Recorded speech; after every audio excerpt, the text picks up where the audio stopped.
Доброе утро, наши уважаемые телезрители. Это «Утро Якутии» на телеканалах «Якутия-24» и НВК «Саха». И сегодня в студии работает Руслан Ачиров. Знаете ли вы, какие древние артефакты нашли археологи в центре города Якутска? А какие места в Якутии ошеломляют своими видами? Обо всем этом и не только мы расскажем вам сегодня. Ну, а пока вы просыпаетесь, давайте узнаем, какая погода за окном. По информации Гидромедцентра, температура воздуха на 6 часов утра в центральных районах республики была плюс 9, плюс 16 градусов. В заречной группе улусов от 10 до 16 градусов выше нуля. В южных улусах плюс 9, плюс 16. В Вилюйской группе районов плюс 10, плюс 18 градусов. В Нижнеленских от 9 до 15 градусов выше нуля. В западных плюс 11, плюс 20. В Колыме и Индигирской группе улусов от 1 до 19 градусов со знаком плюс. В Янских плюс 4, плюс 11. На северо-западе республики от 0 до плюс 13 градусов. В городе Якутске температура воздуха в 6 часов утра была плюс 7 градусов. Атмосферное давление 744 миллиметра ртутного столба. Ветер северо-западный 2 метра в секунду. Сегодня днем облачно с прояснениями. Ветер северо-восточный 3 метра в секунду. Температура воздуха плюс 16, плюс 18 градусов тепла. Ну, с утра какая погода будет, мы узнали. Давайте теперь обсудим какую-нибудь интересную новость из соцсетей. Единственного в мире мятного лабубу или лабубу, это мы тоже узнаем. Это такая популярная игрушка, если кто еще не знает, продали на аукционе в Китае за рекордные 1 миллион юаней. В рублях это около 12 миллионов рублей. Это вызвало большой резонанс в китайских средствах массовой информации, при этом личность покупателя не разглашается. Почему игрушка-монстр стала столь популярной, нужно ли ее запрещать или искать ей замену, мы спросим у нашей утренней свежей головы. Мы с ней свяжемся прямо сейчас по телефону, она у нас на линии, это Дарья Габышева, стилист, многодетная мама. Дарья, доброе утро. Доброе утро, Руслан. Дарья, скажи, в чем, на твой взгляд, секрет популярности этой игрушки? Это ведь, по сути, монстр.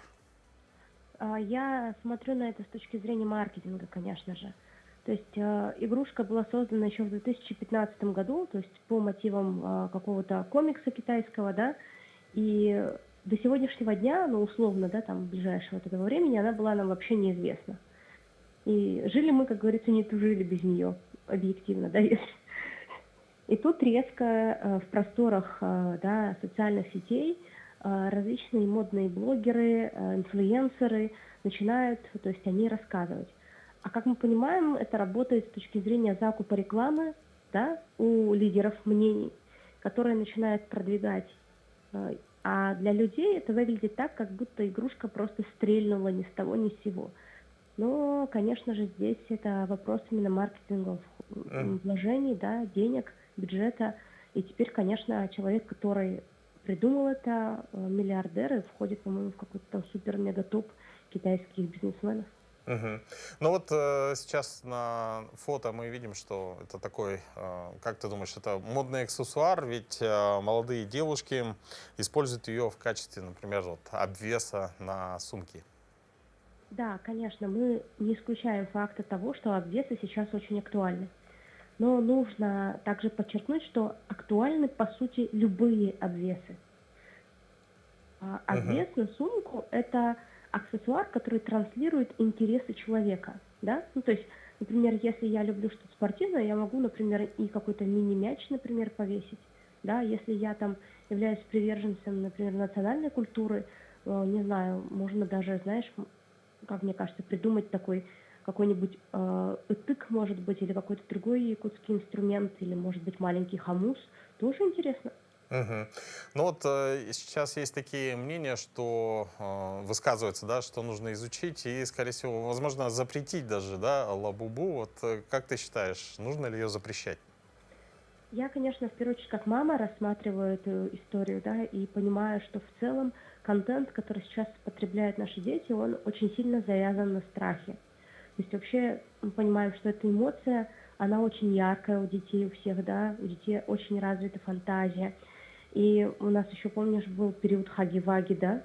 То есть, Да-да-да. да, просто, возможно, хаги-ваги был заточен только на детей, то лабубу он на более, скажем так, ну, трендовую аудиторию, да, скажем так, заточен. Но в целом я как понимаю, что это вот игра на страхе. И я, конечно же, не поддерживаю такую историю, потому что я думаю, что это все равно негативно влияет на психику детей. То есть, а люди хотят ее, я думаю, что только потому, что это определенный статус и, скажем так, вовлечение, вход в какую-то определенную аудиторию, потому что оригинальный Лабубу, он не дешевый, да? То есть, если у тебя есть оригинальный Лабубу, значит, ты вот условно статусный человек, есть у тебя деньги на нее. Вот как-то так. А как ты думаешь, вот что может стать заменой Лабубу, и можно ли, на твой взгляд, сделать это также модно, популярно, и, может быть, это будет какой-то региональный бренд? Вообще, конечно, мне бы хотелось, чтобы так было. Это вот правда. Чтобы наши местные бренды больше вкладывались в свой маркетинг. И сейчас, как я вижу, есть в Якутии бренды, которые стараются делать классный визуал, хорошую рекламу, да, вот. И это бренды у нас есть такие, как и национальных украшений, да, есть бренды и одежды, но мы тоже понимаем, что бюджеты китайского бренда, да, условно, и бюджеты якутского бренда, они, разнятся миллиардами, мне кажется, то есть не то чтобы там миллионами, и, конечно, сложнее. Но я думаю, что это возможно. То есть если создать грамотный тренд, например, как в свое время даже в интернете, помнишь, была блогер такая Настя Груздева, она сделала как-то там фотку с замороженными ресницами. Спасибо. Спасибо, Дарья. Я напоминаю, что это была Дарья Габышева, стилист и многодетная мама. Ну, а мы говорили о феномене Лабубу. Ну, а далее давайте поговорим о новостях.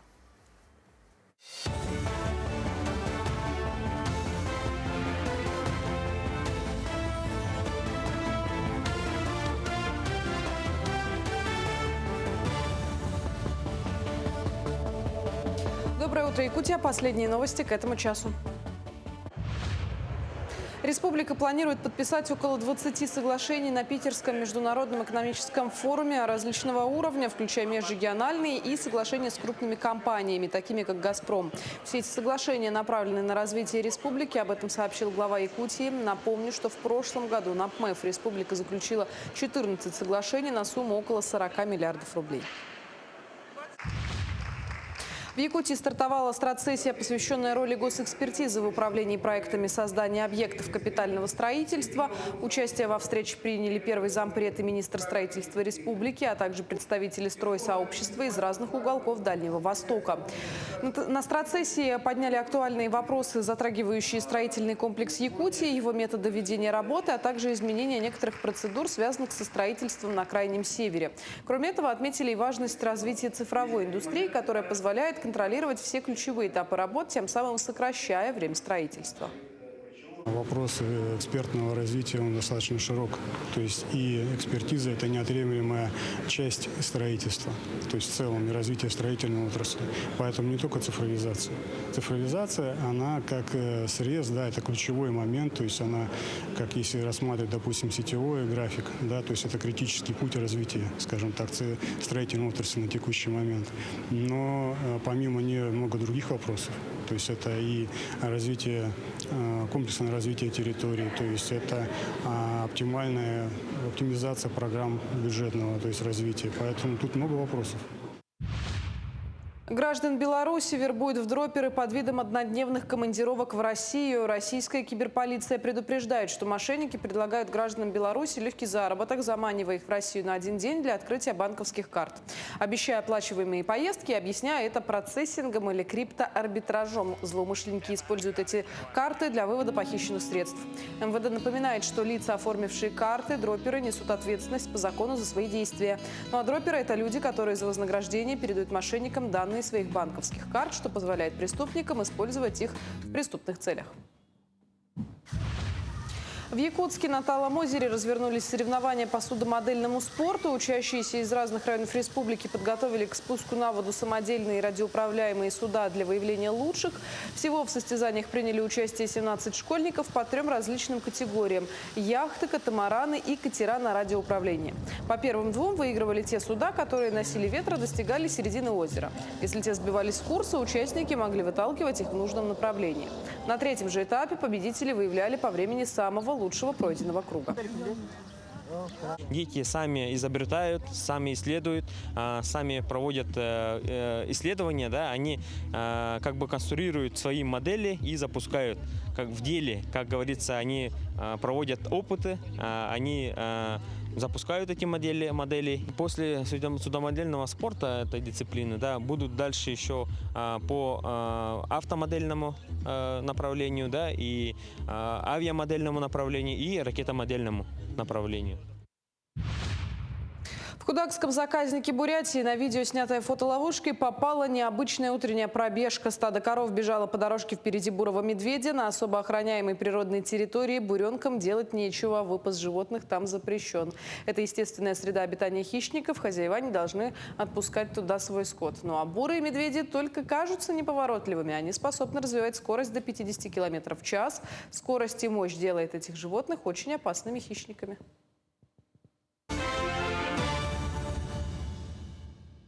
Но на часах уже 11 минут 8, а это значит, что, скорее всего, вы уже встали с кровати и готовы к утренней зарядке. Давайте приготовимся, ведь тренер по спортивным бальным танцам Вячеслав Ефимов со своими подопечными уже готовы размяться и получить такой необходимый заряд бодрости перед рабочим вторником. Одну сторону, в другую. Останавливаемся в верхнем положении посередине. Делаем то же самое, только вперед-назад. Вперед, назад. Вперед, назад. Повращали по кругу. Плавно, спокойно, не торопясь. И в другую сторону поменяли. Плавно, спокойно. Закончили. Поднимаем плечи и бросаем их вниз с силой. Бросаем эффективно. Ручки сложили на плечи. Вращаем плечевым суставом в одном направлении и в обратном. Ножки поставили поустойчивее, ручки поставили перед собой. Сводим лопаточки.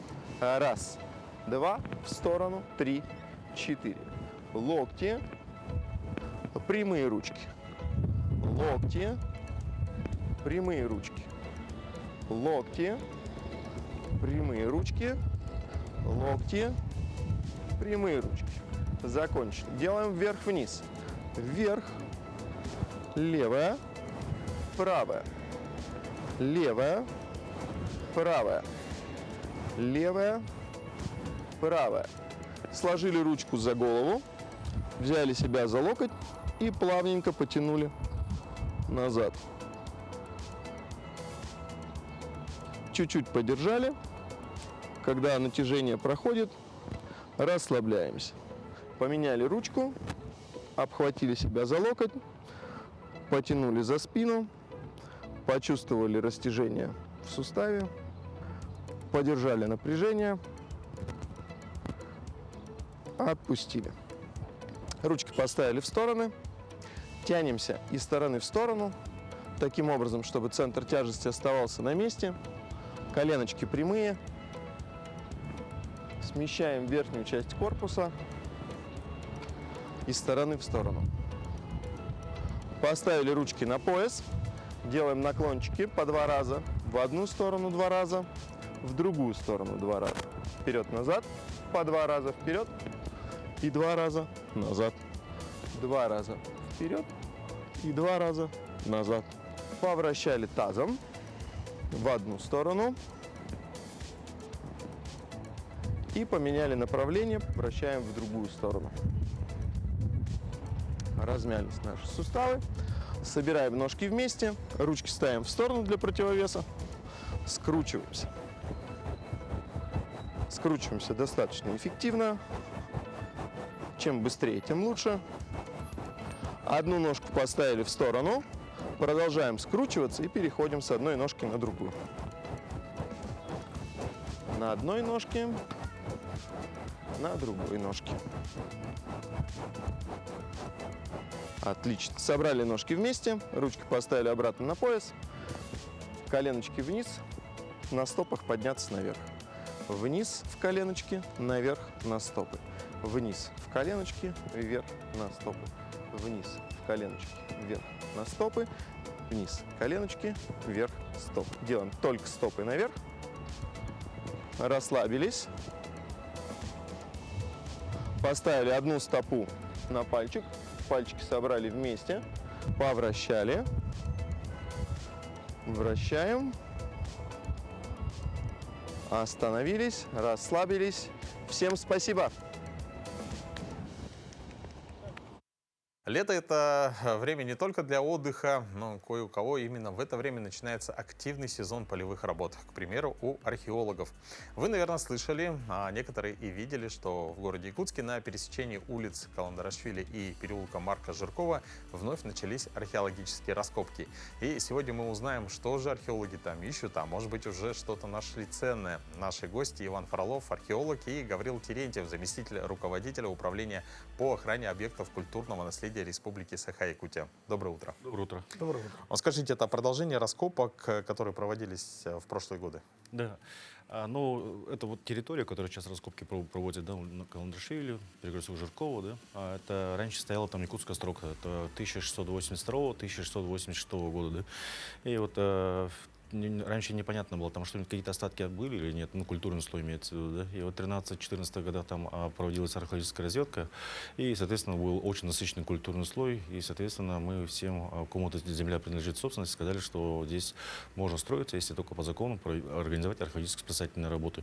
То есть строительная компания, что и сделала, вот в прошлом году наняла археологическую компанию, Северная археология, и вот они с прошлого года вот данные археологические-спасательные работы проводят, именно вот военный объект археологическое наследие Якутский острог.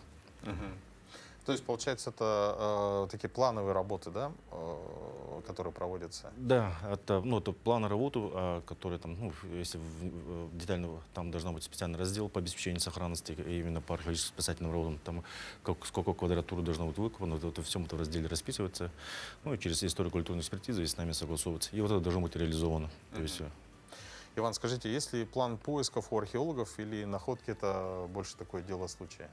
Ну, Гаврил Михайлович уже дал ответ частично на этот вопрос. Мы работаем в соответствии с разделом, который разрабатывался специально для проведения этих работ и утверждался государственным органом. Поэтому работы плановые, а какие именно находки, это, конечно, вопрос случая. А что интересного нашли уже в этом сезоне на месте раскопок? Ну, этот сезон продолжение предыдущего, поэтому состав находок, он аналогичен прошлого года. Ну, из интересного мы также продолжаем находить фрагменты китайского фарфора начала XVIII века, монеты XVII века, так называемые чешуйки, из-за малого размера, они напоминают рыбью чешую. Также мы нашли очередное здание, собранное из вторичного использования судовых деталей, корабельных. Вот. Ну, масса советского фарфора, другие находки, керамика. И, что интересно, это мерзлота Якутска сохраняет много деревянных костяных изделий. Вот. Из последних таких интересных находок это деталь оружейного замка начала XVIII века. А как происходит изучение вот уже прошлогодних находок, исследований? Ну, по-разному, разных вещей по-разному. Недавно мы получили отчет по дендрохронологии, когда по годичным кольцам деревьев определяется дата спила и, соответственно, постройки. Вот, мы получили подробный отчет об этом. Также мы продолжаем исследование берестяных грамот, которые были найдены в прошлом году. Надо сказать, что уже одна статья опубликована на эту тему, и 3 находятся в редакции на рецензировании. И уже у нас набирается материал на 5-ю статью, получается, по новым данным. Поэтому исследование разных материалов происходит с разной степенью скорости. Гаврил, скажите, вот интересные находки появляются не только в городе Якутске, но и в районах Якутии. Можете ли рассказать о последних самых таких громких Так, ну вот в прошлом году большие раскопки были в Мирнинском районе. Там Институт археологии города Новосибирска они проводили на 16 тысяч квадратных метров. Там было найдено около 30 тысяч археологических предметов, ну, по массовости. Ну, там и от неолита до среднего века там археологические предметы. А то, что вот последние, вот именно этого года, да, находки, это, можно сказать, Верхневилюйск, там возле озера, случайно было обнаружено археологические предметы, предположительно 17-18 века. Там ну, украшения были, бронзовые украшения, бижутерия. Сейчас вот музей Ярославского, ну, в этом году или в следующем году они там будут проводить полноценные археологические раскопки. Также мы ожидаем большие находки в Мегино-Хангалском улусе, это Хаптагай. Там раскопки только начались. Там раскопки на 6-700 квадратных метров. Это вот на той стороне, его Мегино-Хангалского село Хаптагай, где вот должно быть подъездные дороги Ленинского моста. То есть это плановые работы проводятся, они в этом году должны завершить. И вот последние случаи находки еще в местности Оймуран, Хангалского улуса, это возле села Идейсы. Там нашли захоронение, ну, два захоронения, примерно поздний неолит, это где-то 5000 лет тому назад. Там, ну, один без черепа, по-моему, они сказали, и там около 30 наконечников стрел, оружия и так далее. Вот археологический предмет нашли. Да, очень интересно. А вот скажите, как вообще меняют наши представления о старине вот новые археологические находки? Ну, что касается якутского острога, то сильно меняются, поскольку основным источником были письменные документы и картографические, и они в основном охватывали вторую половину XVIII века, а письменный — конец XVII века. То можно сказать, что результаты наших исследований, они дополняют градостроительную ситуацию, историю градостроительной ситуации на участке проведения работ времен Петра I, то есть с самого конца XVII и до всю первую четверть XVIII века. То есть нами выявлены постройки, которые на картографических материалах либо отсутствуют, либо отображены некорректно. Вот, поэтому, конечно, дополняются сведения. Ну и даже вот деревянные дома 20 века, они по документации шли как дома 36-го года, 30-х, а мы установили, что они построены в 24-м году все. То есть мы даже вот по 20 веку вносим какие-то детали, уточнения по времени появления здесь жилых домов и начала функционирования вот этих дворовых построек. Ну вот, может, такой вопрос. О чем мечтают археологи? Я не могу здесь за всех археологов говорить. Ну, вот, можно, лично вы. Ну, чтобы как можно больше было полевых сезонов в жизни. Вот так вот. Как можно дольше заниматься своей профессией и иметь возможность по здоровью и по другим причинам выезжать в поле и вести свои исследования. Наверное, об этом. Гаврил, скажите, какие вот планы на этот сезон, до завершения сезона? Ну, вот, мы-то ожидаем завершения вот на Каландашиле, раскопки, да, где-то 500 квадратных метров.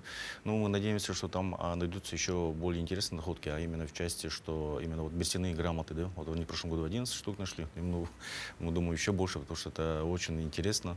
Там даже, вот я удивился, что вот как раз в этих надписях была надпись Хабырыз, да, имя Хабырыз было, вот это, оказывается, тогда уже использовалось такое имя. Ну и ожидаем от, то, что сказал Хаптагайский, вот военный бег, там поселение Хаптагай, там 17-18 век. Но вот там ожидаем большие находки.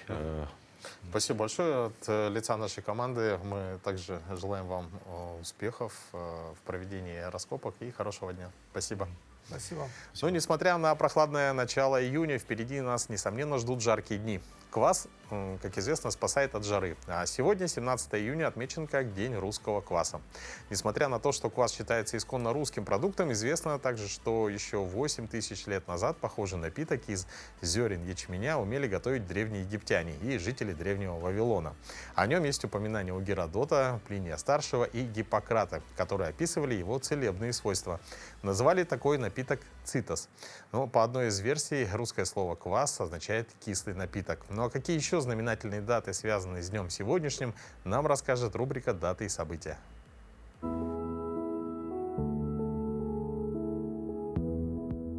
На календаре 17 июня. Сегодня Всемирный день борьбы с опустыниванием и засухой. По народному календарю Митрофан-навозник. На Митрофана землю обязательно нужно было подкормить. Люди говорили: без навоза батюшки не жди хлеба от земли матушки. Добрая земля навоз примет 1 раз, а помнить будет 9 лет. Этот день в истории. В 1880 году в Москве состоялся первый пушкинский праздник. В 1970 году Эдвин Лэнд запатентовал камеру Polaroid. В 1937 году в Кембридже американский ученый-оптик Эдвин Лэнд основал компанию Polaroid Corporation, которая стала производить оптическую технику. В 1982 году в этот день поднялся в воздух опытный образец боевого вертолета К-50 «Черная акула». В этот день родились Цезарь Кассини, французский астроном, геодезист; Игорь Стравинский, русский композитор, дирижер, пианист; Виктор Некрасов, русский писатель; Тигран Петросян, советский шахматист, международный гроссмейстер, 9-й чемпион мира по шахматам; Леонид Спирин, советский легкоатлет, олимпийский чемпион; Александра Захарова, советская российская актриса театра и кино, народная артистка России. Именины сегодня отмечают Иван, Мария, Марфа, Митрофан, Назар, Петр, Ростислав и Софья. Но у детей сейчас летние каникулы, они наверняка еще спят, но родители в это время, конечно, собираются на работу.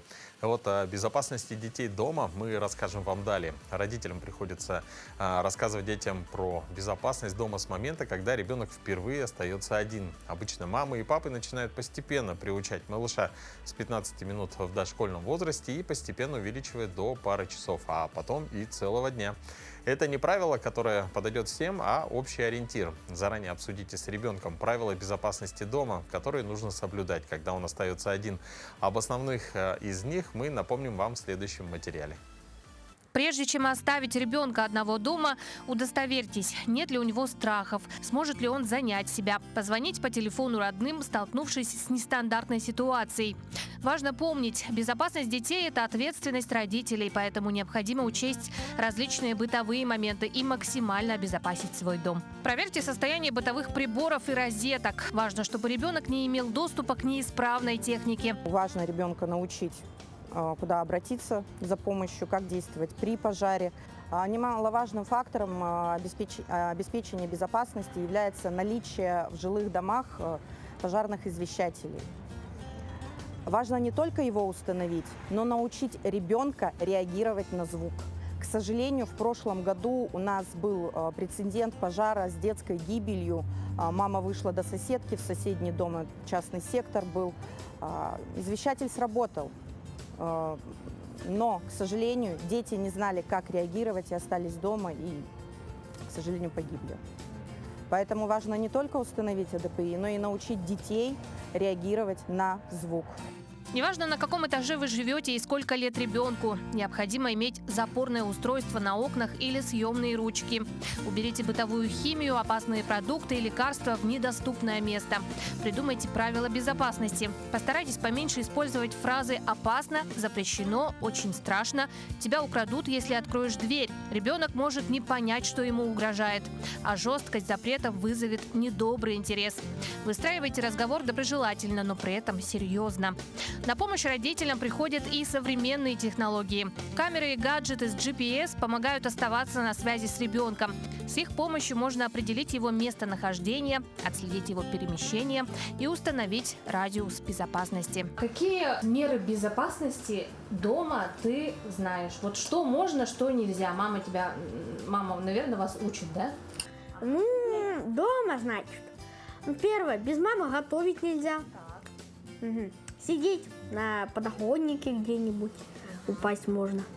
Нельзя без мамы, например, еще гулять ходить. А если, допустим, вот кто-то постучал, да, ты спрашиваешь, кто там, и там дяденька говорит: сосед, ты вот что сделаешь, какие твои действия? Я просто посмотрю в глазок на всякий пожарный. И скажу ему уходить куда подальше. Но опасность подстерегает ребенка не только в квартире или доме. Большинство семей предпочитает проводить жаркие летние дни на пляжах водоемов.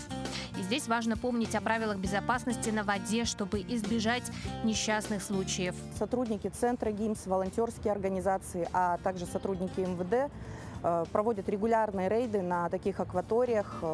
Детей, оказавшихся без родителей, привлекают к ответственности, то есть составляется протокол, уже в дальнейшем идут на рассмотрение в детскую комнату полиции. Поэтому родителям это грозит не только, конечно же, травматизмом для ребенка, но также и штрафными санкциями. Поэтому очень важно следить за своим ребенком. Лето – это в большинстве случаев всегда опасность именно на водоемах. Невозможно предусмотреть все ситуации и дать советы на все случаи жизни. Но научить ребенка быть осторожным можно и нужно. И никто не может сделать это лучше, чем родитель. Ведь именно ваше внимание, любовь и забота – самая надежная защита. Катерина Винокурова, Виктор Дичковский, Илья Сыромятников, Якутск. Вы смотрите «Утро Якутии». Продолжаем вместе с вами в уютной семейной обстановке встречать наступивший день и даже узнавать что-то новое. И, кстати, хотелось бы напомнить, что у нас есть телеграм-канал «Утро Якутии», где мы выкладываем все самое-самое интересное. Ну а могли бы вы подумать, что автомобиль, сошедший с конвейера больше века назад, может иметь сходство с новенькими моделями? Оказывается, может. Как именно, узнаем из нашей небольшой исторической справки об одном из культовых автомобилей своего времени. Что роднит ставший уже привычным гибридный Prius и первый массовый автомобиль концерна Ford аж 1908 года? К слову, мы воспользовались возможностью познакомиться в городском ретро-музее с образцом Ford модель T и решили посмотреть на его решение поближе. Ford модель T стал первым массовым автомобилем, пересадившим Америку на колеса. Конвейерная сборка, впервые в мире примененная при сборке данного автомобиля, позволила снизить себестоимость. И, по сути, именно модель T сделала Ford всемирно известной автомобильной империей. Всего было выпущено порядка 15 миллионов этих автомобилей. Двигатель здесь бензиновый объемом 2,9 литра. Смазка осуществлялась набрызгиванием. Тут почти все привычно. Цельнолитный картер, головка блока цилиндров, система охлаждения, она тут термосифонная. Топливный бак при этом располагался под сиденьем водителя. Передняя подвеска, поперечная рессор. При этом колеса с деревянными спицами. Запаска наличествует, но менялся оба целиком. Он крепился к колесу 4 болтами. А роднит тойотовский Prius из современности и нашего героя, родом из начала прошлого века, планетарная коробка передач. В данном случае двуступенчатая. Из-за того, что переключение передач осуществлялось ногами, а газовать надо было наоборот, руками, в Америке даже требовались специальные водительские права для владельцев именно этой машины. А данный раритет, выпускавшийся свыше 20 лет, который мы сегодня подробно рассмотрели, на ходу, что и доказывают кадры любительской съемки. Да, действительно, очень интересный сюжет. Я думаю, что многие подчеркнули много интересного. Но помимо авто, большинство мужчин интересует спорт. Знаете ли вы, что в последнее время у нас в стране становится популярной старинная русская игра «Килла»? Возродили ее в Приморье. Как играют в «Киллу» настоящие мужчины, смотрим далее. Это не британское регби, как может показаться. Это русская национальная игра «Килла». Глядя на эти битвы за мяч, на ум приходят строки из Руслана и Людмилы. Там русский дух, там Русью пахнет. На турнире «Тигры Киллы» студенческие команды из Владивостока показали настоящую молодецкую удаль и приверженность старым русским традициям. Пока в Европе только зарождался футбол и регби, на Руси уже вовсю играли в киллу. Это самая русская игра с мячом, не только исторически, но и по духу. На игровом поле сходятся две ватаги, так называются команды. Задача ватаг – взять город, то есть донести 1,5-килограммовый мяч киллу на противоположную сторону поля. Ни одна схватка не обходится без динамики, контакта и зрелищной борьбы. Схватка – аналог тайма или периода, ведется до 3 очков или 10 минут игрового времени. Действительно, происходящее на поле не иначе как схватка не назовешь. Это смесь силовых единоборств и тактики. За короткое время игроки и зрители успевают получить массу эмоций. Благодаря своей зрелищности видео с матчей набирают тысячи просмотров в соцсетях.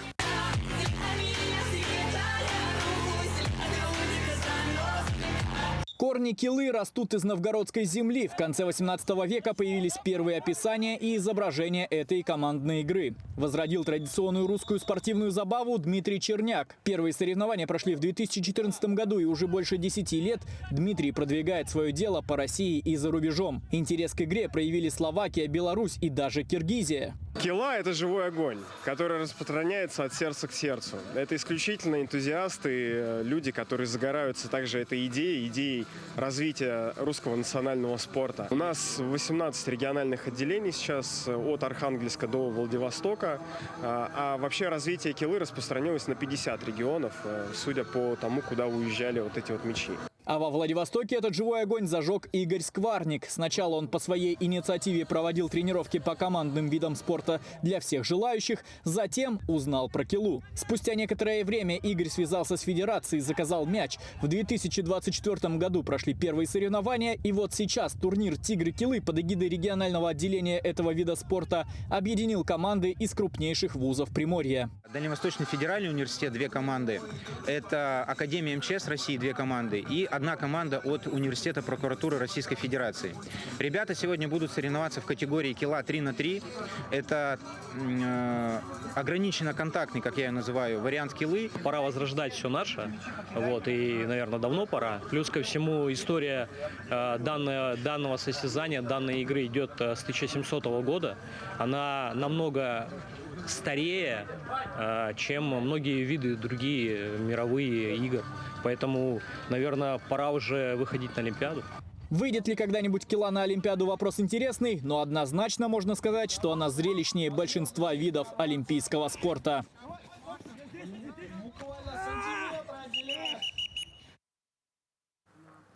Поиграть в Килу во Владивостоке, посетить Сабантуй в Татарстане, открывать неизвестные места на карте нашей необъятной страны. У нас в гостях спортивный турист, тревел-блогер Лана Михайлова. Лана, доброе утро. Доброе утро. Скажи, пожалуйста, как часто ты ездишь, как выбираешь места для будущего посещения и есть ли какой-то определенный план? Но я стараюсь ездить как можно чаще, потому что путешествие – это мой образ жизни. Без них уже, никак. Этого, как глоток воздуха, кислорода не хватает. Хочется, вот приехал с очередного путешествия, хочется уже планируешь следующее. Стараюсь раз в год выезжать за пределы республики, и каждое лето обязательно хожу в поход, сплав по нашей необъятной республике. Она у нас такая огромная. Поэтому, мне кажется, жизни, наверное, не хватит, чтобы обойти все места, которые у нас есть в наших районах. Но в Якутии, наверное, мало уже мест, где бы ты не побывала. Я бы так не сказала. В основном, конечно же, больше всего нас привлекают туристов горы. Это и Миконский, Момский, Тампонский районы. Реже бываем там Нижнеколымский, Среднеколымский, Абыйский, Устьянский. Вот это вот как бы такая еще не открытая сторона туризма якутского. Хочется попасть туда. Многие думают, что путешествие — это очень дорого. Да? А так ли это на самом деле? И как тебе удается решать такую финансовую сторону поездки? Поскольку у нас очень большая республика, как уже говорила, конечно, проезд очень дорогой. Но раз в год можно накопить денежек и... Если очень хочешь, мечтаешь куда-то попасть, то, в принципе, это вполне реально, я думаю. И очень много мест не так далеко от нашего города, близлежащие районы, где очень много интересных мест для посещения. Рек у нас много, озер, есть где отдохнуть. И, допустим, походы выходного дня на выходные съездить. И на большее, например, время, там, на недельку с рюкзаком куда-нибудь сходить тоже, в принципе, можно, и это будет не так дорого. Если на авто можно, мы обычно договариваемся со своими, уже как бы круг друзей образовался, туристов. На своем автомобиле, например, выезжаем, на бензин скидываемся, в принципе, очень бюджетно получается, да. Всегда, когда есть такие люди очень заинтересованные, да, в чем-то, то у всех есть какой-то первый такой переломный момент. Для тебя это было, наверное, какое-то путешествие, когда ты поняла, что ты хочешь путешествовать еще. Да, у меня был сложный момент в жизни, я как раз заканчивала 2-ю вышку, делала ремонт, со здоровьем были небольшие проблемы, и в этот момент хотелось чего-то такого, чтобы перезагрузиться, кинуть все то, что было сложное, трудное, бытовое, оставить. И я решила, увидела объявление и решила пойти в поход. Ничего не зная об этом, сразу в сложный поход с полным рюкзаком, все с собой, палатка, спальник, еда там на 10 дней. Было очень сложно, тяжело, но этот поход как бы излечил и душу, и как бы стал, вот, как вы говорите, переломной точкой. С того момента, это был 2014 год, я уже все, заболела туризмом. И куда это была поездка? А это был Тампонский район, восточная Хандага-река. Да. Мы тогда вот встретили медведя, и на воде у нас были сложности, потому что половина команды первый раз только села. Закат, за весла. Ну, туризм только развивался в то время. Поэтому вот сейчас уже как бы более опытный. И хорошо, что очень много появляется туристов, молодежи. Это очень радует. Здорово. Да. Но ты уже путешествуешь более 10 лет. Вот какие места ты могла бы посоветовать, такие вот, может быть, которые, может, не очень сильно сейчас популярны, да, но в том числе ты вот делаешь ставку, что вот эти места прямо нужно посетить обязательно каждому. Ну, я думаю, наверное, очень интересен маршрут в сторону Момы. Хотя Мома сейчас очень популярна, но она, территория ее огромна. Момский парк, и там очень много интересных мест, труднодоступных, которые не все могут увидеть. Вот, и там Мраморная гора, например, да? Вот место, которое Наледь Большая Момская, да, она 21 километр, в принципе. Если... Это, по-моему, самая большая наледь. Да. 21 километр, это трудно туда добраться тоже. Балаган-Тас, вулкан, туда тоже очень сложно добраться. Я думаю, было бы всем интересно увидеть их.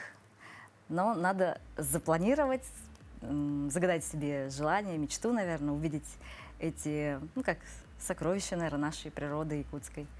Вот очень много там хороших мест интересных. Скажи, вот как решается вопрос питания в путешествиях и вообще вот снаряжение, на твой взгляд? Нужно взять все, что может пригодиться, или минимум?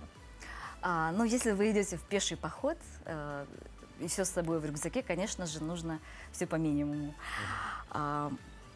Мы как бы, туристы болеют этим минимализмом. Легкоходы бывают даже, да? Да, бывает так, что там кусок мыла режешь там напополам, чтобы... Лямки отрезаешь зубную лишние, щетку, да, режешь, ручку отрезаешь, чтобы... Ну, как бы смешно, но каждый грамм играет роль.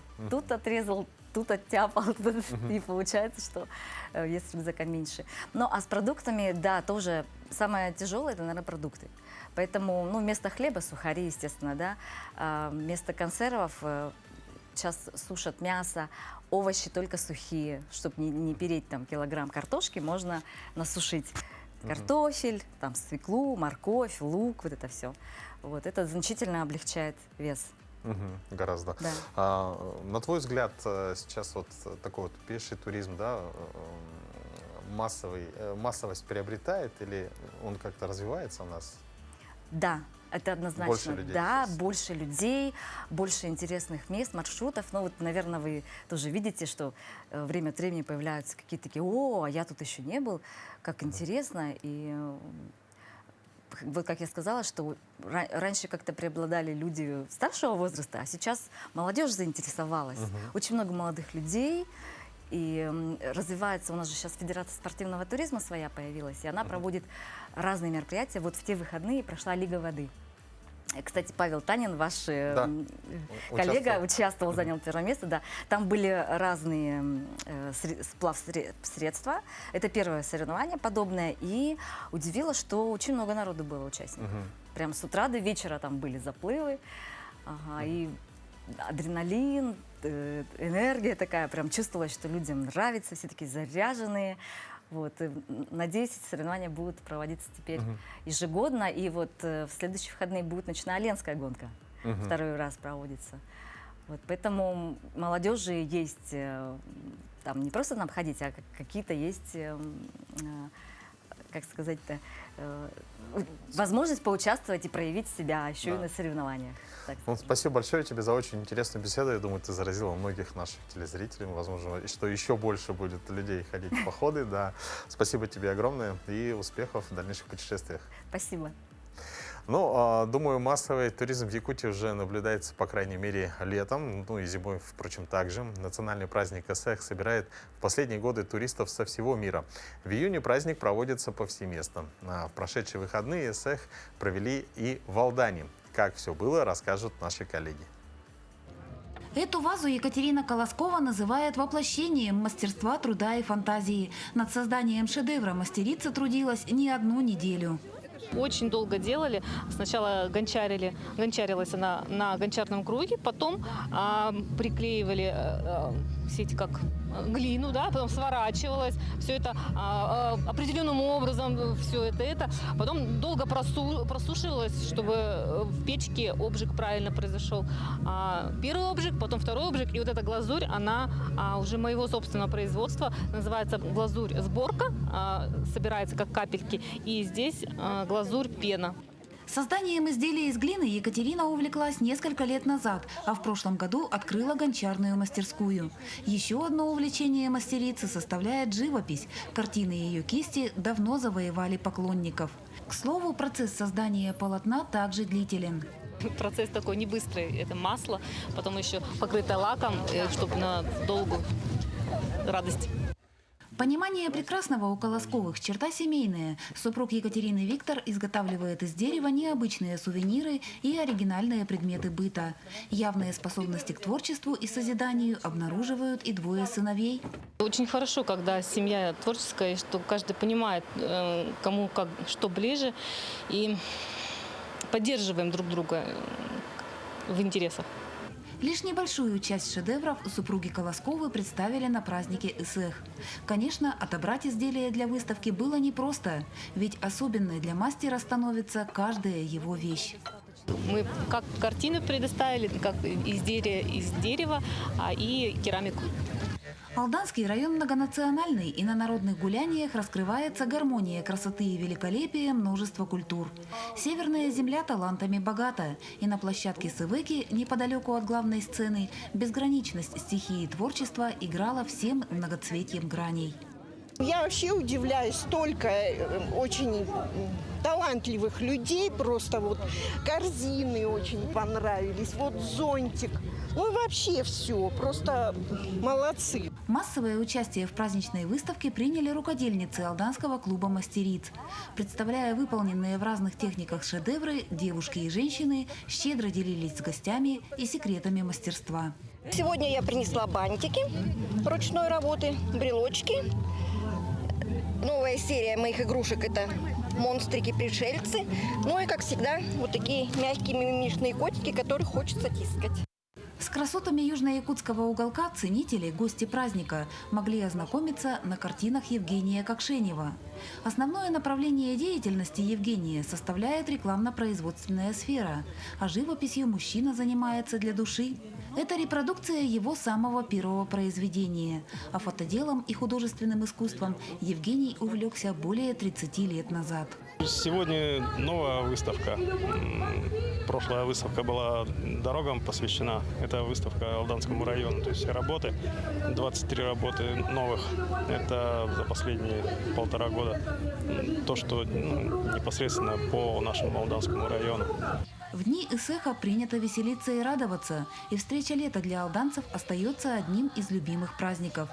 Калейдоскоп хороводов и танцев в переливах песен захватывал всех от мала до велика, а желающие могли попробовать собственные силы в музыкальном искусстве на интерактивной площадке библиотеки имени Некрасова.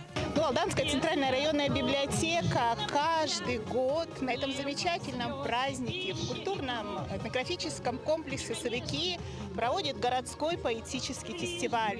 У нас выступают алданские авторы, читают свои стихи, поют песни. У нас и будет очень интересный мастер-класс для малышей. Они будут создавать аппликацию, открыточку с главным символом праздника Исааха, священным якутским деревом Аалугмас. Якутское лето алданцы, как всегда, встретили ярко и весело. Праздник ИСЭХ вновь даровал возможность каждому гостю погрузиться в культуру разных народов и приобщиться к прекрасному миру множества искусств. Татьяна Вахнина, Сергей Шипачев, Алдан.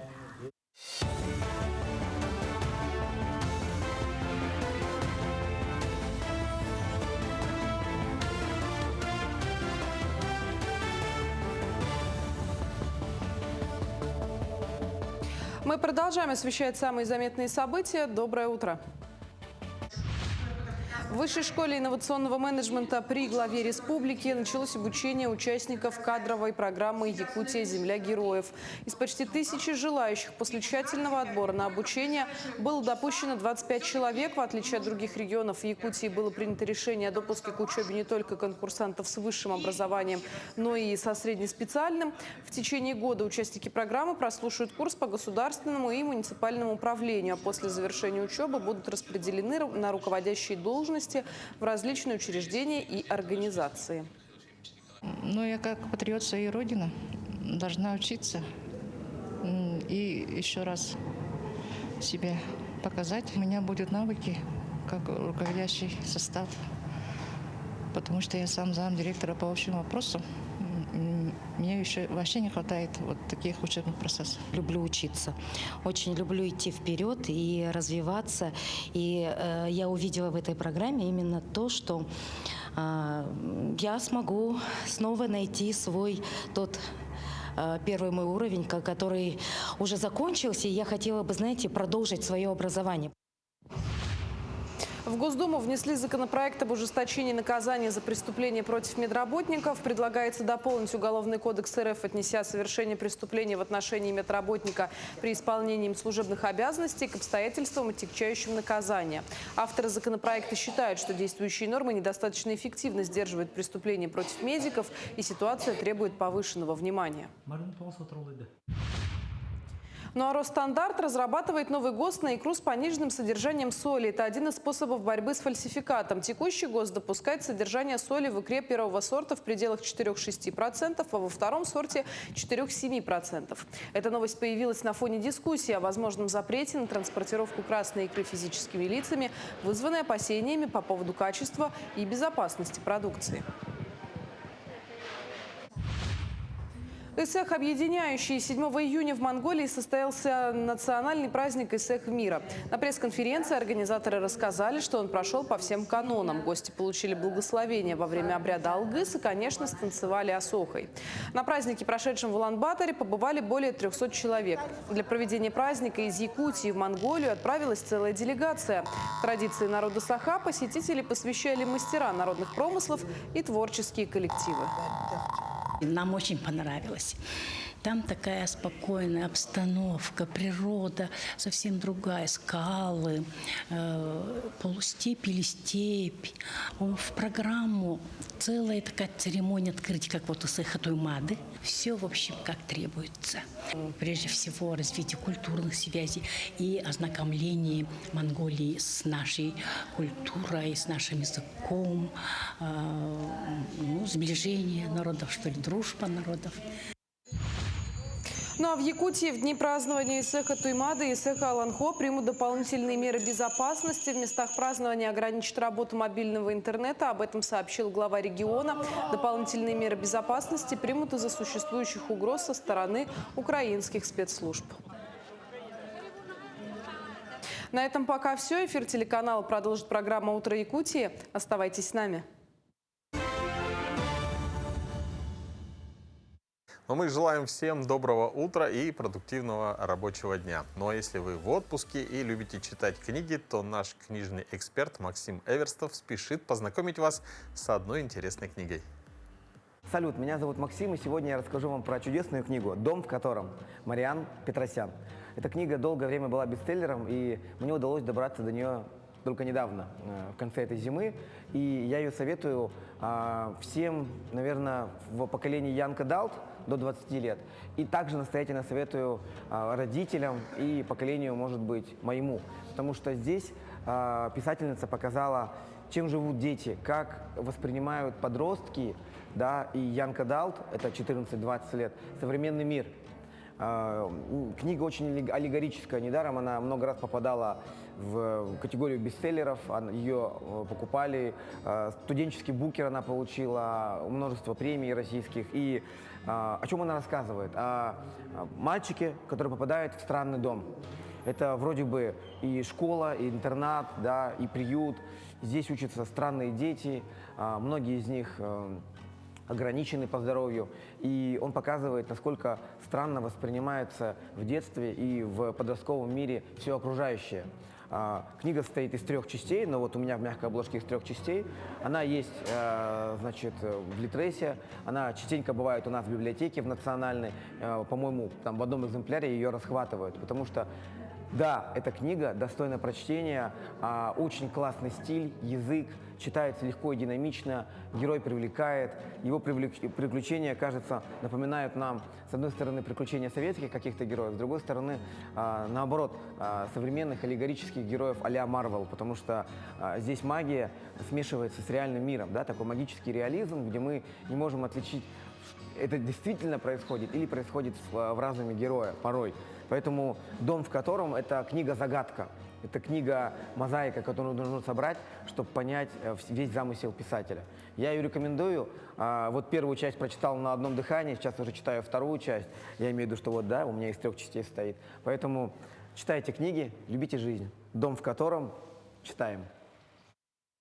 Ну а мы благодарим Максима за очень хороший анонс очередной книги. Я думаю, что многие наши телезрители любят их читать, потому что это не заменит никакие гаджеты и электронные устройства. Но наш эфир завершается. Я думаю, что сегодняшнее утро этого рабочего вторника мы сделали для вас бодрым и достаточно насыщенным на новости и новые интересные знания. Поэтому оставайтесь с нами. Увидимся с вами в это же время завтра на телеканалах Якутия-24 и НВК Саха. Пока!